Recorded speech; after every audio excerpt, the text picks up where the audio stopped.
6 na sako na naglalaman ng hinihinalang shabu natagpuan sa Dalampasigan sa barangay Sisiman, Mariveles, Bataan. Sudan sa report. Aabot sa 118 kilos ng hinihinalang shabu ang nasabat ng pinagsanib na pwersa ng Mariveles Police, Bataan Police Provincial Drug Enforcement Unit at iba pang unit ng Pro 3 at PIDEA Bataan. Natagpuan ang 6 na sako na naglalaman ng 118 pakete ng hinihinalang illegal na droga sa barangay Sisiman, Mariveles, Bataan kaninang umaga, August 14. Kaninang umaga may concerned citizen na nag-report sa Mariveles Police Station na kung saan may nakita siya na 6 na sako doon sa batuhan malapit sa Parola doon sa barangay Sisiman na Mariveles. Na-discover nga itong suspected shabu. So ang ginawa natin, immediately kinordon yon.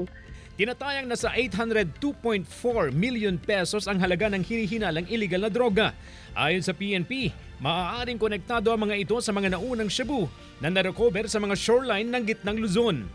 May possibility dahil unang-una yung packaging pareho. Kaya yung investigation natin, lalo pa natin pinapalawak ito in conjunction with the Philippine Drug Enforcement Agency para mas matukoy pa natin kung saan talaga ito nanggaling. Agad na dinala sa Bataan Forensic Unit ang mga nakumpiskang hinihinalang shabu para sa pagsusuri at wastong disposisyon.